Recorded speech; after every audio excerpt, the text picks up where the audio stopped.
मित्रांनो, हिंदूंना बदनाम केले जाते, हिंदूंना अतिरेकी बनवलं जाते, भगवा आतंकी म्हणून हिंदूंची गणना होते। ह्याच्यामागे नक्की षडयंत्र काय आहे, ह्याच्यामागे नक्की साजिश काय आहे हे समजून घेणं गरजेचं आहे। आणि ती कधीपासून साजिश रचली जाते, षडयंत्र रचलं जाते हे समजून घेणं गरजेचं आहे।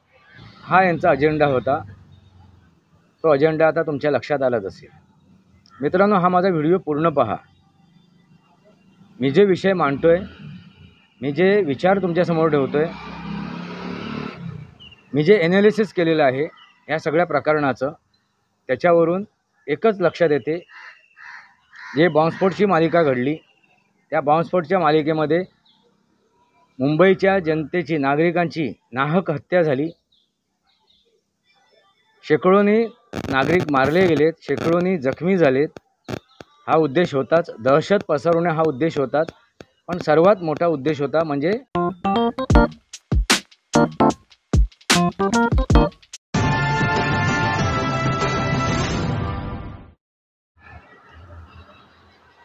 नमस्कार मित्रांनो, वास्तवावर बोलू कधी या शृंखलेमध्ये पुन्हा एकदा आपलं स्वागत। मी आपला मित्र राजेश वासंती साबाजी किळुसकर।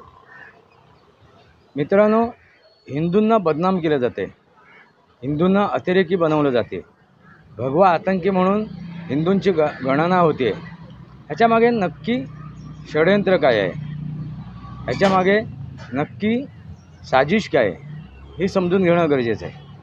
आणि ती कधीपासून साजिश रचली जाते, षडयंत्र रचलं जाते हे समजून घेणं गरजेचं आहे।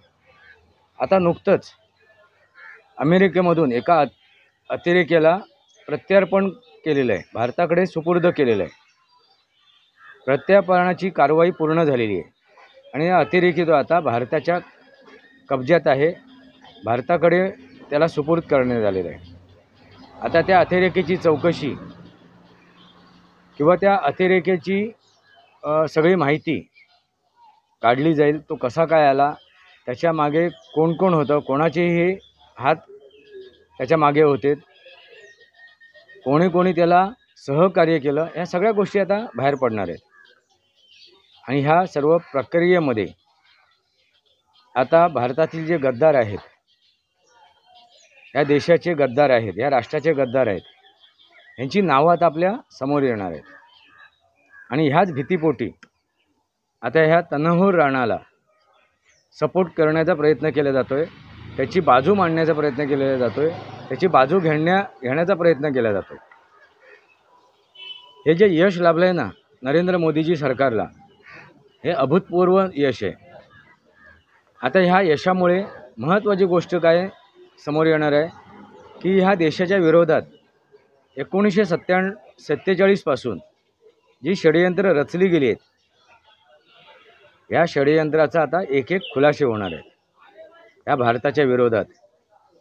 मित्रांनो, भारताची फाळणी झाली, त्याच्या मागचा उद्देश तोच होता, इस्लामीकरण करणं, उर्वरित देशाचं इस्लामीकरण करणं, म्हणजे भारत जो आहे त्या भारताचं इस्लामीकरण करणं।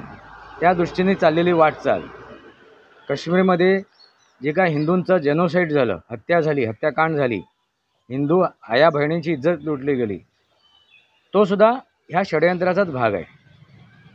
हे वक्फ बोर्ड हा सुद्धा षडयंत्राचाच भाग आहे।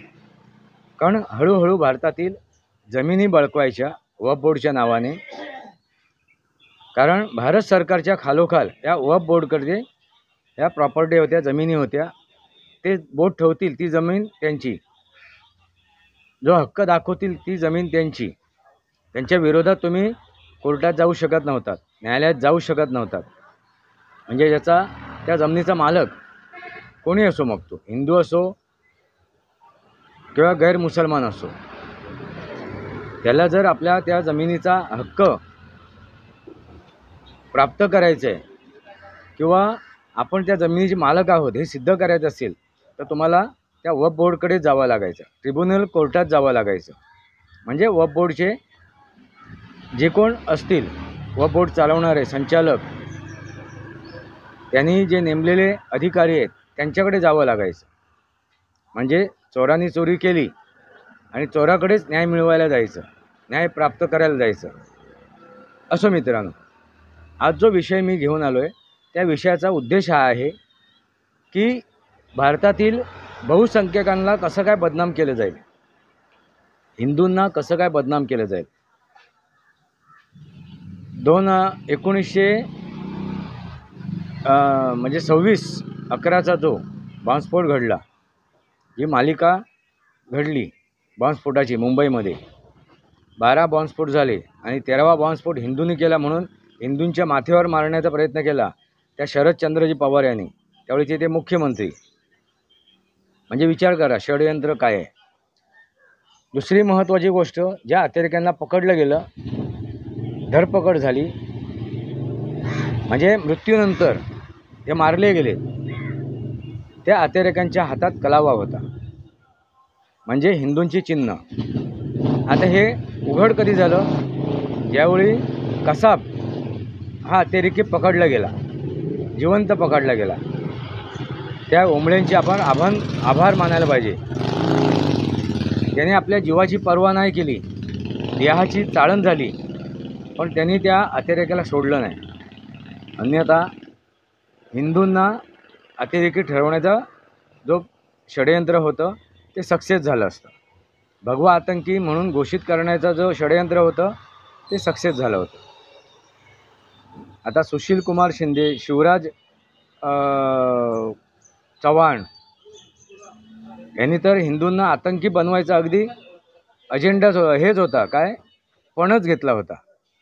म्हणजे विचार करा, आता हे कोण आहेत, स्वतः कोण आहेत तर हिंदूच आहेत.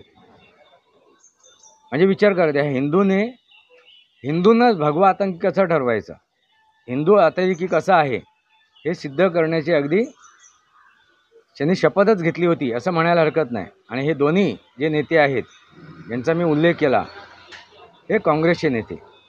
म्हणजे याच्या मागे षडयंत्र कोणाचं तर काँग्रेसचं. लक्षात आलं का. हे बॉम्बस्फोट जे घडवण्यात आले ना, त्याच्यामागे हत्या करणं, जेनोसाईड करणं, दहशत बसवणं हा उद्देश होताच. पण त्याबरोबर हिंदूंना अतिरेकी घोषित करण्याचा हे मोठं षडयंत्र होतं. कारण मी अगोदरच म्हणालो आता की जे अतिरेकी मारले गेलेत किंवा तो अतिरेकी जिवंत पकडला गेला कसाब, त्याच्या हातात कलावा होता. त्यांची जी कागदपत्रं तयार केली गेली होती ती हिंदूंच्या नावावर होती. म्हणजे विचार करा मित्रांनो, केवढं मोठं षडयंत्र आहे. तो कसाब जर जिवंत पकडला गेला नसता तर हे 100% याच्यात सक्सेस झाले असते. हे काँग्रेसी आणि काँग्रेससोबत असलेले इतर घटक दल जे आज या तनवर राणाचं काय करतायत, समर्थन करतायत डायरेक्ट इनडायरेक्टली. आता जर ते महाराष्ट्राचे माजी मुख्यमंत्री पृथ्वीराज चव्हाण हे काय म्हणतात, तनवर राणाला चांगला वकील दिला पाहिजे, तनवर राणाला न्याय चांगल्या प्रकारे मिळाला पाहिजे.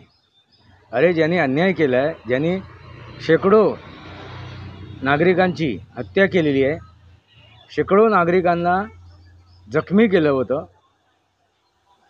अशा अतिरेक्याला तुम्ही काय म्हणताय की त्याला न्याय मिळाला पाहिजे, त्यांना चांगला वकील दिला पाहिजे, त्यांना बिर्याणी खायला घातली पाहिजे, त्यांचं स्वागत केलं पाहिजे, उठाबस केली पाहिजे. आणि हा बोलणारा व्यक्ती कोण तर माजी मुख्यमंत्री महाराष्ट्राचा. म्हणजे किती खालच्या पातळीला पोचलेले आहेत, यांनी किती मर्यादा ओलांडल्या आहेत, यांना लाजा शरम काही नाही राहिली. मित्रांनो, ह्या सर्व गोष्टीला कारणीभूत पण कोण आहे तर हिंदू. 2024च्या निवडणुकीच्या दरम्यान हिंदूंनी ते दाखवून दिलं आपण किती खालच्या दर्जाचे आहोत. का तर आम्ही जातीमध्ये विभागलो गेलो, विभाजन केलं. आता भारतीय जनता पार्टीला मतदान करा, काँग्रेसला करा किंवा आणखीन कोणाला करा, हा ज्याचा त्याचा प्रश्न आहे. पण ह्या देशाचा हित कोण बघतोय, ह्या देशाला एकसंध ठेवण्याचा कोण प्रयत्न करतोय, हे समजण्या इतकं आपण मूर्ख नाही आहेत ना. पण हिंदूमध्ये हे विभाजन झालं. ह्या सर्व गोष्टीला जबाबदार हा हिंदूच आहे. म्हणजे ह्या देशाचं ज्यावेळी परकीय आक्रमण झालीत, आक्रांत आलेत, त्या आक्रांतांना सपोर्ट करणारा हा हिंदूच होता, गद्दार हिंदू होता, देशद्रोही हिंदू होता. आणि त्याचमुळे अगदी ग्रीक असतील, डच असतील, पोर्तुगीज असतील, इंग्रज असतील, मोगल असतील, यांनी या देशावरती राज्य का करू शकलेत, तर या देशातले जयचंद ते आजही आहेत. आणि हे जयचंद आज तुम्हाला प्रवक्ते म्हणून दिसत आहेत, नेते म्हणून दिसत आहेत, जे ह्या तनौर राणाचं समर्थन करत आहेत. जो मास्टर माइंड आहे ह्या सर्व बॉम्बस्फोटचा, त्या तनौर राणाला सपोर्ट करण्याचा प्रयत्न करत आहे, डायरेक्ट इनडायरेक्ट. त्यांचा बॉम्बस्फोट करून दहशत बसवायची हा हेतू होताच, हा उद्देश होताच, ही उद्दिष्ट होतीच. अनेकांचे प्राण घ्यायचे, जेनोसाईड करायचं, हा उद्देश होताच. पण त्याबरोबर सर्वात मोठा उद्देश होता तो म्हणजे हिंदूंना आतंकी घोषित करायचं, भगवा आतंकी निर्माण करायचा. त्या कसाब जिवंत मिळाल्यानंतर ते सिद्ध झालं होतं. पण आता तनौर राणा आल्यानंतर, त्याचं प्रत्यार्पण झाल्यानंतर, आता त्याच्या मुखातून बऱ्याचशा गोष्टी आता ओकल्या जाणार आहे, बाहेर पडणार आहेत. त्यामुळे हे जे कोण आहेत, या तनौर राणापेक्षा जो सर्वात मोठा आतंकी आहे, अतिरेकी आहे, तो या देशातला गद्दार, ह्या राष्ट्राचा गद्दार, हिंदूंचा गद्दार. आणि तो सुद्धा हिंदूच आहे, लक्षात घ्या. मुसलमानांचा तर उद्देश तोच आहे, गजवा हिंद करणं, इस्लामिककरण करणं. हसके लिया पाकिस्तान, लडके लेंगे हिंदुस्तान, हा त्यांचा अजेंडाच आहे. त्यामुळे आपण मुसलमानांना शिव्या घालण्यात काही अर्थ नाही आहे. पण त्यांना खतपाणी घालणारा, समर्थन करणारा, त्यांना सहाय्य करणारा जो हिंदू आहे, गद्दार, ह्या देशाचा जो हे आहे, गद्दार आहे, त्यांना ओळखणं गरजेचं आहे. या अशा जयचंदांना ओळखणं गरजेचं आहे. आणि त्यांची आता ओळख परेड होणार आहे. या तनौर राण्याला चौकशी, अंती, ह्या सगळ्या गोष्टी आता बाहेर पडणार आहेत. त्यामुळे आता ह्या तनौर राण्याला कशी काय सुटका होईल, कसं काय त्याचं तोंड बंद होईल, याची हे केली जाते, प्रयत्न केला जातोय. तो कसा मारला जाईल म्हणून त्याला अगदी जोपर्यंत चौकशी पूर्ण होत नाही आहे, माहिती समोर येत नाही आहे, तोपर्यंत त्याला जिवंत ठेवणं गरजेचं आहे. त्याप्रकारे त्याला आता वेगळ्या सेलमध्ये ठेवण्यात आलेलं आहे. सुरक्षा देण्यात आलेली आहे त्या अतिरेक्याला. कारण का, जयचंदाला ओळखणं गरजेचं आहे. ते जयचंद आहेत, ते या देशाचे देशद्रोही आहेत, ते या राष्ट्राचे राष्ट्रद्रोही आहेत. त्यांचे आता धाबे दणाणले. त्यांचा उद्देश एकच होता, तो म्हणजे भगवा आतंकी घोषित करायचा, भगवा आतंकी म्हणून हिंदूंना बदनाम करायचं, हा यांचा अजेंडा होता. तो अजेंडा आता तुमच्या लक्षात आलाच असेल. मित्रांनो, हा माझा व्हिडिओ पूर्ण पहा. मी जे विषय मांडतोय, मी जे विचार तुमच्यासमोर ठेवतोय, मी जे ॲनालिसिस केलेलं आहे ह्या सगळ्या प्रकरणाचं, त्याच्यावरून एकच लक्षात येते, जे बॉम्बस्फोटची मालिका घडली, त्या बॉम्बस्फोटच्या मालिकेमध्ये मुंबईच्या जनतेची, नागरिकांची नाहक हत्या झाली. शेकडोनी नागरिक मारले गेलेत, शेकडोनी जखमी झालेत. हा उद्देश होताच, दहशत पसरवणे हा उद्देश होताच. पण सर्वात मोठा उद्देश होता म्हणजे हिंदू आतंकी बनवणं. लक्षात आलं का? आणि याच्या मागे कोण कारण आहे? ह्या देशाला कसं काय इस्लामिक राष्ट्र बनवायचं, वक्फ बोर्डच्या मार्फत जमिनी लाटायच्या, लुटायच्या आणि हळूहळू इस्लामिककरण करायचं. प्लेसेस ऑफ वर्शिप ॲक्ट याच्या माध्यमातून कसं काय इस्लामिककरण करायचं, हे जे दोन कायदे आणलेत, वक्फ बोर्डचा कायदा आणि प्लेसेस ऑफ वर्शिप ॲक्ट, हे कायदे आणण्याच्या मागचा उद्देश हा एकमेव होता, तो म्हणजे ह्या देशाला इस्लामिककरण करणं, गजवा हिंद करणं. हे षडयंत्र लक्षात घ्या मित्रांनो. बॉम्बस्फोट घडवायचा उद्देश हाच होता की ह्या देशाला इस्लामिकरण करणं. काश्मीरमध्ये काय घडलं, केरळामध्ये काय घडते, पश्चिम बंगालमध्ये काय घडते, हिमाचलमध्ये काय घडते, आणि ह्या सर्व गोष्टीला कारणीभूत आहे हा इथला हिंदू.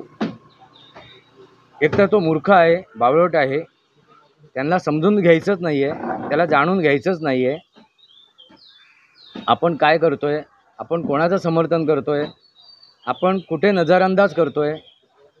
2024ची जी निवडणूक झाली लोकसभेची, त्या निवडणुकीच्या दरम्यान हिंदूमध्ये दुही निर्माण झाली, विभाजन झालं, पण अख्ख्या भारतातील मुसलमान एकत्र आला. म्हणजे विचार करा मित्रांनो, मुसलमान काय करतोय, एकत्र येतोय. त्यांचा उद्देश एकच आहे, इस्लामिकरण करणं. आणि ह्या इस्लामिकरण करण्याला खतपाणी घालणारा, सहाय्य करणारा तो कोण आहे, तर हिंदू आहे. मतदार राजा जागा हो, हिंदूंना सांगतोय मी. हिंदूंनी सावध व्हा, रात्र वैऱ्याची आहे. बघा, जमलं तर काय माझे विषय मांडलेत, मी ॲनालिसिस केलेलं आहे. वास्तवावर बोलू काहीतरी. या माझ्या शृंखलेला सबस्क्राईब करा, बेल आयकॉन दाबा. माझे विचार पडत असेल लाईक करा, आपले विचार कमेंट बॉक्समध्ये मांडा. तुर्तास इतकंच. भारत माता की जय, वंदे मातरम. जय भारत, जय महाराष्ट्र, जय सनातन.